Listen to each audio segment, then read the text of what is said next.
வாக்கு வங்கி அரசியலுக்காகவே காங்கிரஸ் கட்சி முத்தலாக் தடை சட்டத்தை கொண்டுவர துணிந்ததில்லை என பிரதமர் மோடி விமர்சித்தார். குஜராத்தில் தேர்தல் பரப்புரை கூட்டத்தில் உரையாற்றிய அவர், இந்தியாவின் ஒவ்வொரு மூலையிலும் அரசியல் சாசனத்தின் புனிதத்தை பாதுகாக்க தாம் பாடுபடுவதாக கூறினார். மக்களின் நலனுக்காக அல்ல, பணக்காரர்களின் வயிற்றை நிரப்பவே மோடி பிரதமரானார் என காங்கிரஸ் தலைவர் மல்லிகார்ஜுன கார்கே கடுமையாக சாடினார். கர்நாடகாவின் குல்பர்கா தொகுதியில் தனது உறவினரும் வேட்பாளருமான ராதாகிருஷ்ண தொட்டமணிக்கு அவர் ஆதரவாக வாக்கு சேகரித்தார்.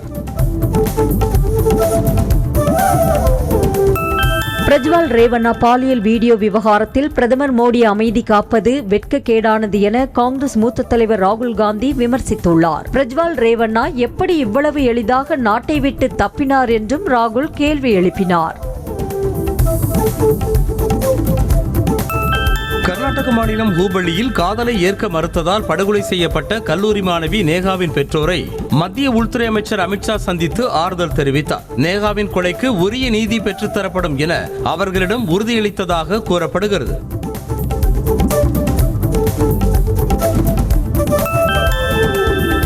அமேதி, ரேபரேலி தொகுதிகளுக்கான வேட்பாளர்களை காங்கிரஸ் கட்சி இன்று அறிவிக்கிறது. வேட்புமனு தாக்கலுக்கான அவகாசம் நாளையுடன் நிறைவு பெறுவதால் ராகுலும் பிரியங்காவும் அந்த தொகுதியில் போட்டியிடுவார்களா என காங்கிரஸ் தொண்டர்கள் எதிர்பார்க்கின்றனர்.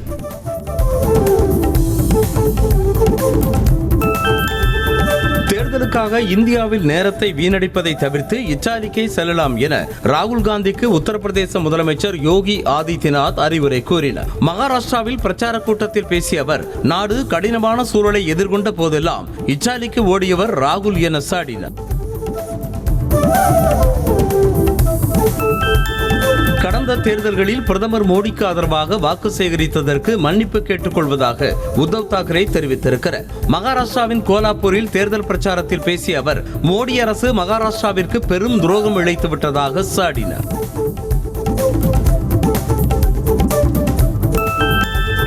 பாஜக வெற்றி பெற்று மூன்றாவது முறையாக ஆட்சி அமைத்தால் அடுத்த 10 ஆண்டுகளில் இந்தியாவில் ஏழைகளே இருக்க மாட்டார்கள் என மத்திய அமைச்சர் ராஜ்நாத் சிங் உத்தரவாதம் அளித்தார். ஆக்ராவில் பிரச்சாரம் செய்த அவர், டைனோசர்களைப் போல காங்கிரஸ் கட்சியும் அழிந்துவிடும் என்றார். தெலங்கானா மாநிலம் ஹைதராபாத்தில் உள்ள சிம்மவாகினி மகான் காளி கோவிலில் உள்துறை அமைச்சர் அமித்ஷா சாமி தரிசனம் மேற்கொண்டார். தேர்தல் பரப்புரைக்காக ஹைதராபாத் சென்ற அமித்ஷா பிரச்சாரத்திற்கு இடையே கோவிலுக்கு சென்று வழிபாடு செய்தார்.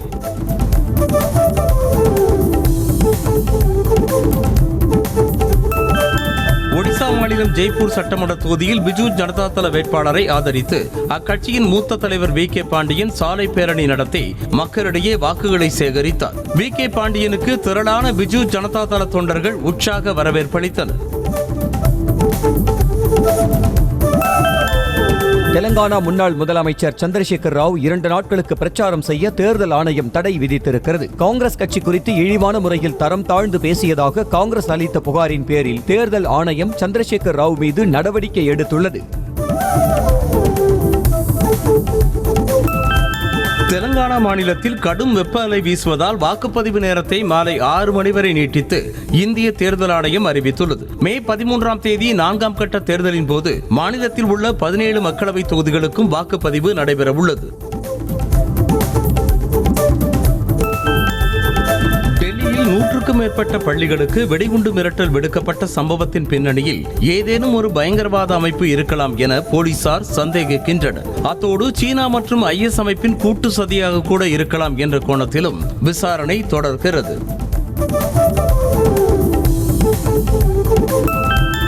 புதிய உச்சமாக ஏப்ரல் மாத ஜிஎஸ்டி வசூல் 2,10,000 கோடி ரூபாயை எட்டியுள்ளது. இது கடந்த 2023 ஏப்ரல் மாத வசூலை விட 12.4% அதிகம். உள்நாட்டு பரிவர்த்தனைகள் 12.4%, ஏற்றுமதி பரிவர்த்தனை 8.3% அதிகரித்ததால் இந்த அளவுக்கு வரி கிடைத்துள்ளது.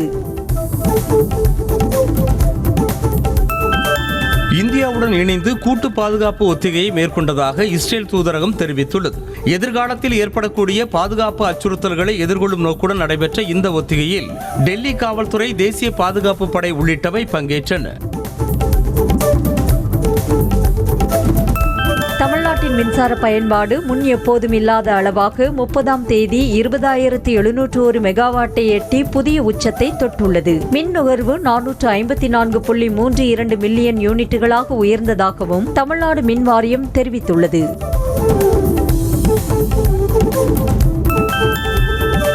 இரண்டாம் உலகப் போரின் போது சயாம் பர்மா ரயில் பாதை கட்டுமான பணியில் உயிர் நீத்த பல்லாயிரக்கணக்கான தமிழர்களின் நினைவை போற்றும் வகையில் நடுக்கல் விழா தாய்லாந்து தமிழ் சங்கம் மற்றும் மலேசிய தமிழர்களின் ஏற்பாட்டில் நடைபெற்றதாக முதலமைச்சர் மு க ஸ்டாலின் தெரிவித்துள்ளார்.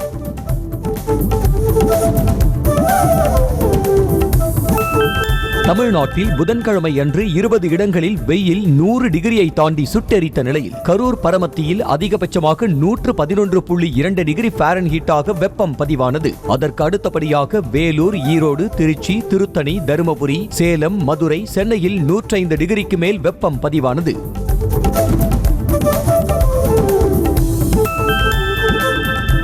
தமிழ்நாட்டில் கடந்த 3 ஆண்டுகளில் 31 லட்சம் வேலைவாய்ப்புகள் உருவாக்கப்பட்டுள்ளதாக தொழில்துறை அமைச்சர் TRB ராஜா தெரிவித்திருக்கிறார். மன்னார்குடியில் நடைபெற்ற கொடியேற்ற நிகழ்ச்சியில் பங்கேற்ற அவர் ஆண்டுக்கு 10 லட்சம் வேலைவாய்ப்புகளை உருவாக்குவதாக கூறினார்.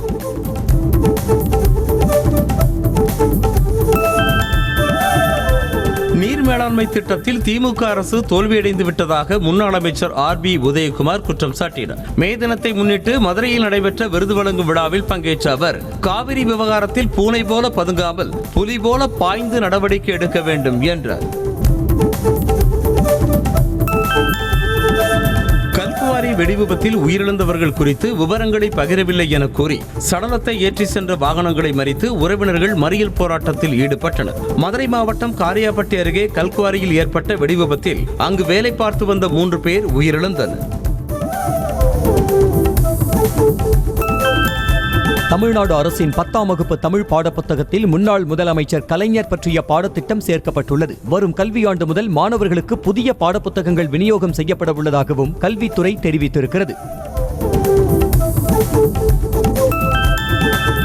அதிமுக ஆட்சிக்கு வந்ததும் 10ஆம் வகுப்பு புத்தகத்தில் இருந்து முன்னாள் முதலமைச்சர் கலைஞரின் பாடம் நீக்கப்படும் என முன்னாள் அமைச்சர் ஜெயக்குமார் தெரிவித்தார். மேலும் 48 மணி நேரத்தில் 10 கொலைகள் நடந்ததாக குற்றம் சாட்டிய அவர் தமிழ்நாட்டில் சட்டம் ஒழுங்கு சீரழிந்து விட்டதாக சாடினார். வரும் ஜூலை மாதம் முதல் சென்னை பிராட்வே பேருந்து நிலையத்தை தீவுத்திடலுக்கு தற்காலிகமாக இடமாற்ற திட்டமிடப்பட்டுள்ளது. பிராட்வேயில் 823 கோடி ரூபாயில் போக்குவரத்து முனையம் கட்டும் பணி நடைபெறவுள்ளதை ஒட்டி பேருந்து நிலையத்தை இடமாற்ற முடிவு செய்யப்பட்டுள்ளது.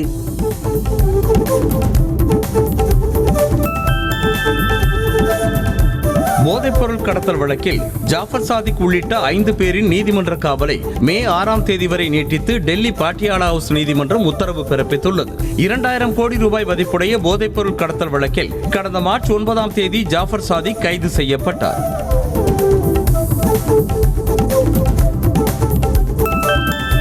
போதைப் பொருள் கடத்தல் மன்னன் ஜாஃபர் சாதிக் உள்ளிட்ட 5 பேரிடம் அமலாக்கத்துறை விசாரணை நடத்த அனுமதி அளிக்கப்பட்டுள்ளது. வரும் 8ஆம் தேதி முதல் 3 நாட்களுக்கு திகார் சிறைக்கு சென்று வாக்குமூலத்தை பதிவு செய்ய டெல்லி சிறப்பு நீதிமன்றம் அனுமதி அளித்தது. சென்னை பட்டினப்பாக்கம் சாலையில் போக்குவரத்திற்கு இடையூறாக வாகனங்களை நிறுத்தியதாக 30க்கும் மேற்பட்டோருக்கு அபராதம் விதிக்கப்பட்டது. அங்குள்ள உணவகங்களில் சாப்பிட செல்லும் மக்கள் வாகனங்களை முறையாக நிறுத்தாததால் நெரிசல் ஏற்படுவதாக புகார் எழுந்தது.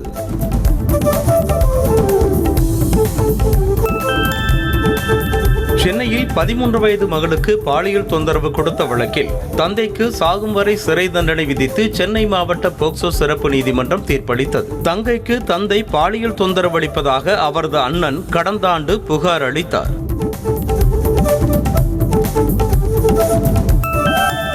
CPCL ஆலை விரிவாக்க பணிகளுக்கு நிலம் வழங்கிய நில உரிமையாளர்களுக்கு உரிய நிவாரணம் வழங்க கோரி நாகை மாவட்டம் பனங்குடியில் கிராம மக்கள் உண்ணாவிரத போராட்டத்தில் ஈடுபட்டனர். அங்குள்ள விவசாய கூலி தொழிலாளர்களுக்கு மீள்குடி அமர்வு நிவாரணம் வழங்க வேண்டும் என கோரிக்கை விடுத்தனர்.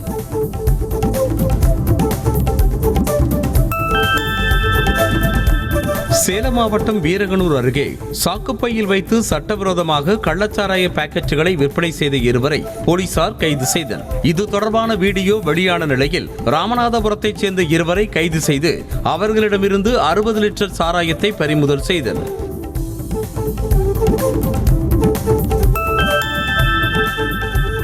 திருமணம் செய்து கொள்வதாக கூறி 3,50,00,000 ரூபாயை ஏமாற்றியதாக பெண் ஒருவர் மீது அளித்த புகார் குறித்து காவல்துறையினர் விசாரிக்க சென்றபோது அவர் வீட்டிற்குள் சென்று கதவை பூட்டிக் கொண்டார். தருமபுரியைச் சேர்ந்த ஜான் என்பவர் திப்பம்பட்டியைச் சேர்ந்த புனிதா என்பவர் மீது புகார் அளித்திருந்தார்.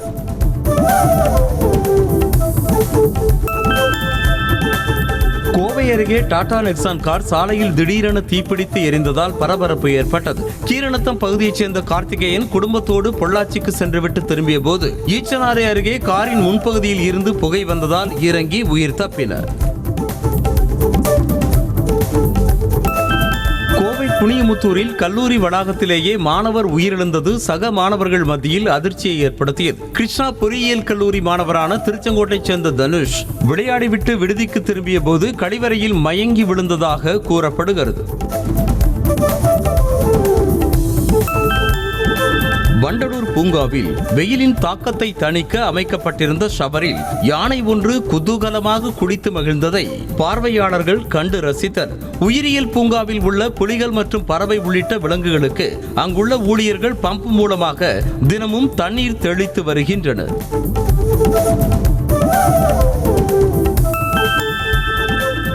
செங்கல்பட்டு அருகே 11 மாத பெண் குழந்தை கண்முன்னே மனைவியை கொலை செய்த கிறிஸ்தவ துணை மத போதகரை போலீசார் கைது செய்தனர். பொன்மார் ஊராட்சி மலைத்தெருவைச் சேர்ந்த விமல்ராஜ் மனைவி வைஷாலியை கொலை செய்துவிட்டு உடல்நலக்குறைவால் உயிரிழந்ததாக நாடகமாடியதாக கூறப்படுகிறது.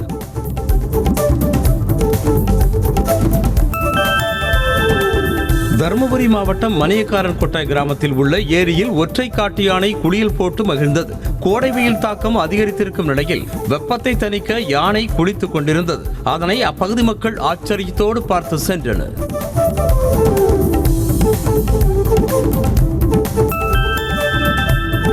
ஆன்லைன் ட்ரேடிங் செய்து அதிக லாபம் தருவதாக கூறி சுமார் 2 கோடி ரூபாய்க்கு மேல் மோசடி செய்த பெண்ணை பாதிக்கப்பட்டவர்களை பிடித்து போலீசில் ஒப்படைத்தனர். கோவை பன்னிமடை பகுதியைச் சேர்ந்த மதுமிதா மோசடி செய்து துபாய்க்கு தப்பி சென்றுவிட்டு திரும்பி வந்தபோது கையும் களவுமாக பிடிபட்டார்.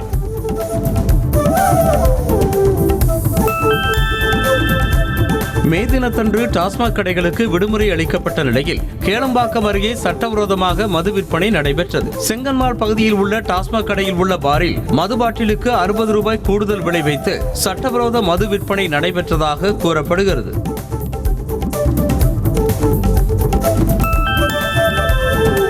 நாமக்கல்லில் சிக்கன் ரைஸ் சாப்பிட்ட 2 பேருக்கு வாந்தி மயக்கம் ஏற்பட்டதால் மருத்துவமனையில் அனுமதிக்கப்பட்டனர். பேருந்து நிலையம் அருகே உள்ள கருணாநிதி உணவகம் பூட்டி சீல் வைக்கப்பட்ட நிலையில் 2 சிக்கன் ரைஸ் பார்சலில் பூச்சி மருந்து கலந்திருந்ததாக கூறப்படுகிறது. கன்னியாகுமரி மாவட்டம் நாகர்கோவில் அருகே கார் கவிழ்ந்து விபத்துக்குள்ளானதில் 4 பேர் லேசான காயங்களுடன் உயிர் தப்பினர். இடைக்கோடு பகுதியைச் சேர்ந்த சுதாகர் என்பவர் தனது மனைவி மற்றும் குழந்தைகளுடன் நாகர்கோவில் சென்றபோது வில்லுக்குரி அருகே காரவிளை பகுதியில் விபத்துக்குள்ளானது.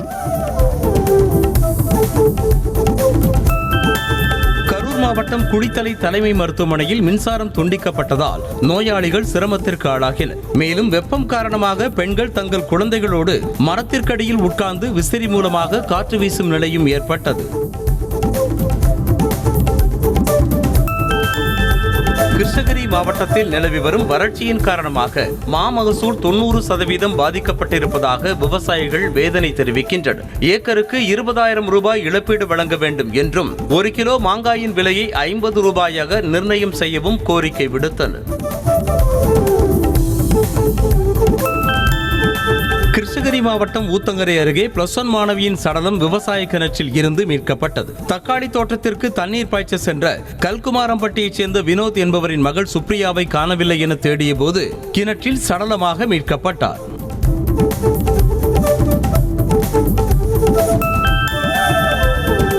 நீட் தேர்வு எழுதும் போது டயாப்பர் அணிவதற்கு தேசிய தேர்வு முகமை சம்மதம் தெரிவித்ததால் நீதிமன்றம் வழக்கை முடித்து வைத்தது. சிறுநீரை கட்டுப்படுத்த முடியாததால் டயாப்பர் அணியவும் தேவைப்படும் போது மாற்றிக்கொள்ளவும் அனுமதி கோரி 19 வயது மாணவி உயர்நீதிமன்ற மதுரை கிளையில் மனு தாக்கல் செய்தார்.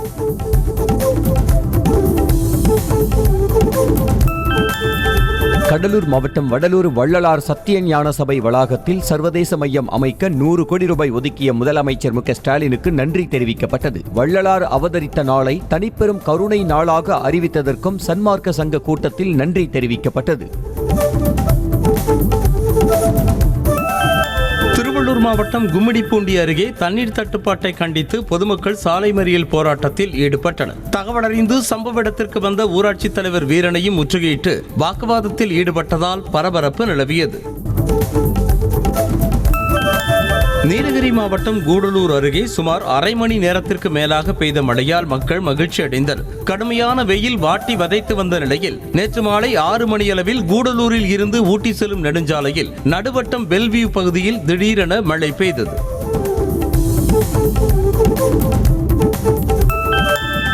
நாமக்கல் மாவட்டம் திருச்செங்கோடு வட்டார கிரேன் உரிமையாளர்கள் சங்கம் சார்பில் சாலை பாதுகாப்பு விழிப்புணர்வு ஊர்வலம் நடைபெற்றது. சங்கத்தின் 3ஆம் ஆண்டு விழா மற்றும் மே தினத்தை முன்னிட்டு 50க்கும் மேற்பட்ட கிரேன்கள் முக்கிய வீதிகள் வழியாக ஊர்வலமாக வந்தன.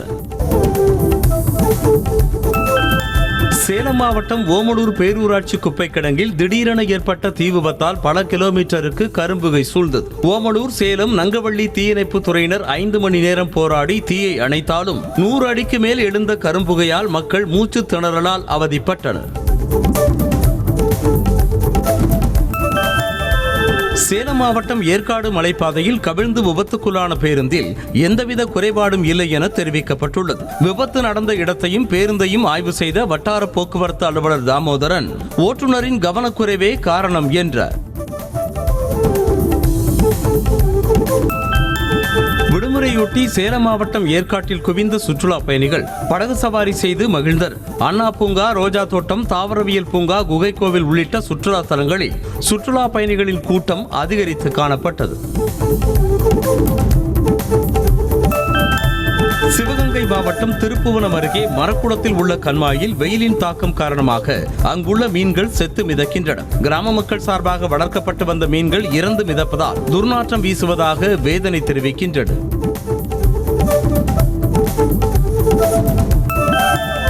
வெயிலின் தாக்கம் அதிகரித்து வரும் நிலையில் தேனி மாவட்டம் போடிநாயக்கனூர் அருகே உள்ள குரங்கணி அருவி நீரோடைக்கு சென்று சுற்றுலா பயணிகள் குளித்து மகிழ்ந்தனர். கார் உள்ளிட்ட வாகனங்களில் செல்லும் அவர்கள் அங்குள்ள நீரோடையில் குளித்து வெப்பத்தை தணித்தனர்.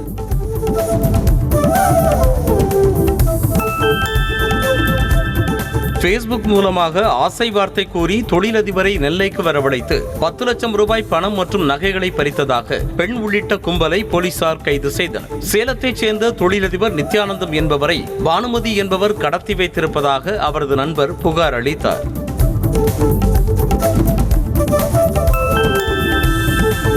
திருப்பூர் மாவட்டம் காங்கேயம் அருகே 1 லட்சம் ரூபாய் மதிப்புடைய சிந்து பசுவை கன்றுக்குட்டியோடு திருடி சென்ற நபரை போலீசார் கைது செய்தனர். கல்லாங்காடு பகுதியைச் சேர்ந்த அருண் பிரசாத் என்பவருக்கு சொந்தமான மாட்டை கரூர் மாவட்டம் வைகை நல்லூரைச் சேர்ந்த சந்தோஷ்குமார் என்பவர் திருடியது தெரிய வந்தது.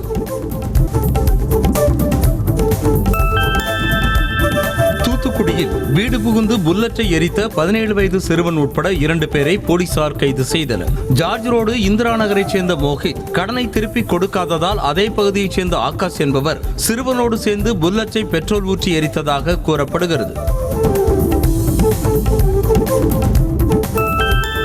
விழுப்புரம் மாவட்டம் பிரம்மதேசத்தில் கள்ளச்சந்தையில் விற்பனை செய்ய வைக்கப்பட்டிருந்த சுமார் 5 லட்சம் மதிப்புடைய மதுபாட்டில்களை மூட்டை மூட்டையாக பறிமுதல் செய்தனர். டாஸ்மாக் கடைகளுக்கு விடுமுறை விடப்பட்டிருந்த நிலையில் சட்டவிரோதமாக விற்பனை செய்த புகாரில் ஒருவர் கைது செய்யப்பட்டார். IPL கிரிக்கெட் தொடரில் சென்னை அணியை வீழ்த்திய பஞ்சாப் அணி 7 விக்கெட் வித்தியாசத்தில் வெற்றி பெற்றது. சென்னை அணி 162 ரன்கள் குவித்த நிலையில் பஞ்சாப் அணி 18வது ஓவரிலேயே இலக்கை எட்டி வெற்றி பெற்றது. இதன் மூலம் 4வது வெற்றியை பஞ்சாப் அணி பதிவு செய்துள்ளது. பஞ்சாப் கிங்ஸ் அணிக்கு எதிரான போட்டியில் சென்னை சூப்பர் கிங்ஸ் அணி தோல்வியடைந்ததால் ரசிகர்கள் பெரும் ஏமாற்றமடைந்தனர். சென்னை சேப்பாக்கம் மைதானத்தில் நேற்று இரவு நடைபெற்ற போட்டியில் CSK வெற்றி பெறும் என்கிற எதிர்பார்ப்பில் ஏராளமான ரசிகர்கள் வந்திருந்தனர்.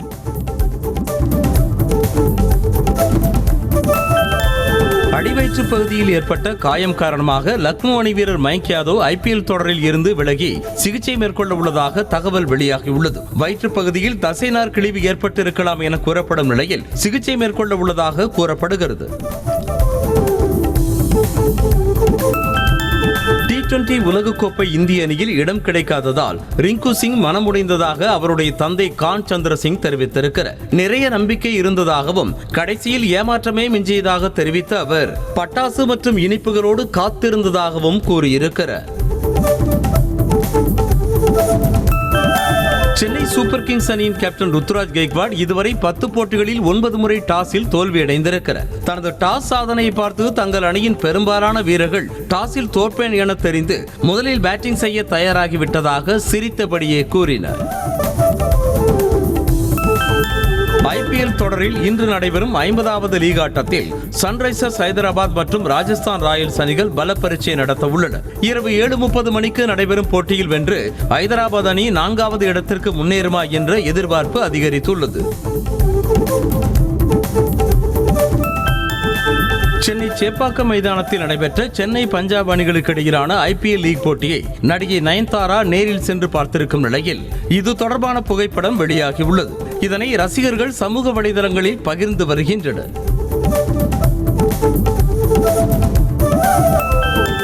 T20 உலகக்கோப்பை தொடருக்கான ஆஸ்திரேலிய அணி அறிவிக்கப்பட்டுள்ளது. மிச்சல் மார்ஷ் தலைமையிலான அணியில் Cummins, Starc, Hazlewood, Maxwell, Stoinis, Warner உள்ளிட்ட முன்னணி வீரர்கள் இடம்பெற்றுள்ளனர்.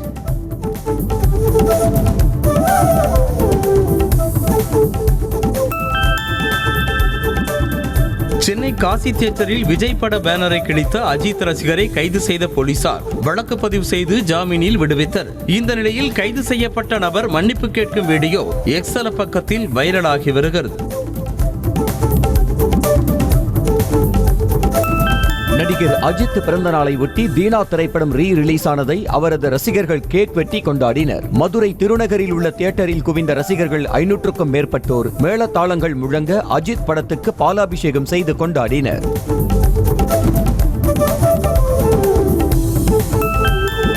நடிகர் அஜித்தின் பிறந்த நாளை முன்னிட்டு அவரது ரசிகர் சார்பாக மாற்றுத்திறனாளிகளுக்கு இலவச மருத்துவ முகாம் நடத்தப்பட்டது. தேனி மாவட்டம் சின்னமனூர் வீரம் ரெஸ்டாரண்ட் உரிமையாளர் காளிதாஸ் தலா ₹1 சிக்கன் பிரியாணி மற்றும் டீ வழங்கியும் கேக் வெட்டியும் கொண்டாடினார். பிரபல பின்னணி பாடகி உமா ரமணன் உடல்நலக்குறைவால் காலமானார். அவருக்கு வயது 69. சென்னை அடையாறு பகுதியில் வசித்து வந்த உமா ரமணன் கடந்த சில மாதங்களாக உடல்நல பிரச்சனையால் மருத்துவமனையில் சிகிச்சை பெற்று வந்த நிலையில் சிகிச்சை பலனளிக்காமல் உயிரிழந்தார்.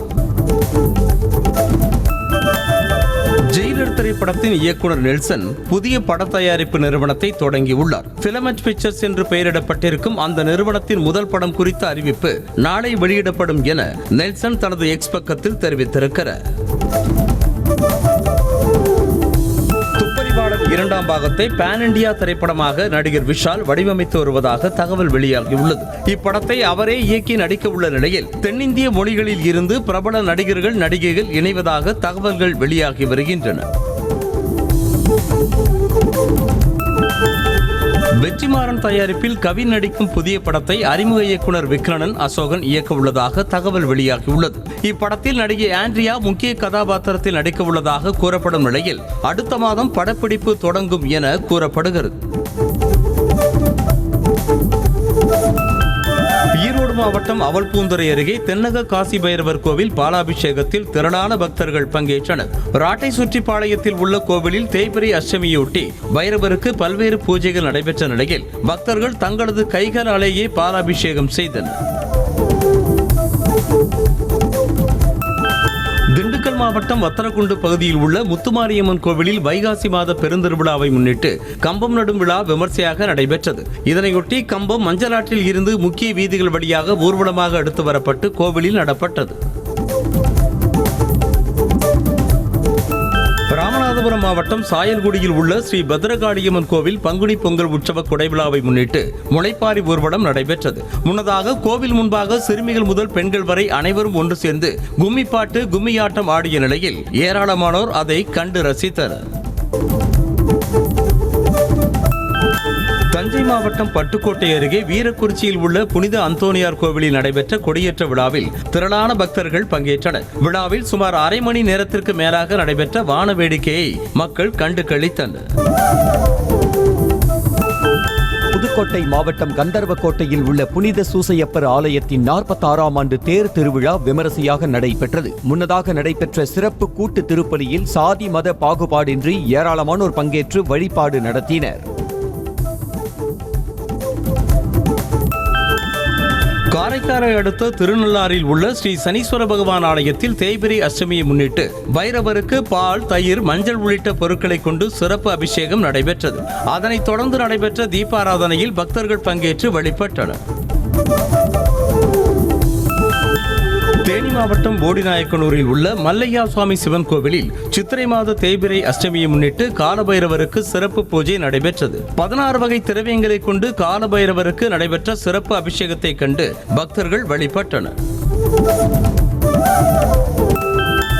HMT குளோபல் நிறுவனம் நோக்கியா 215, 225 மற்றும் 235 4G ஃபீச்சர் போன் மாடல்களை அறிமுகம் செய்தது. T9 keyboard, Bluetooth, FM radio, QVGA screen மற்றும் கலற்றக்கூடிய பேட்டரி உள்ளிட்ட அம்சங்கள் வழங்கப்பட்டுள்ளது.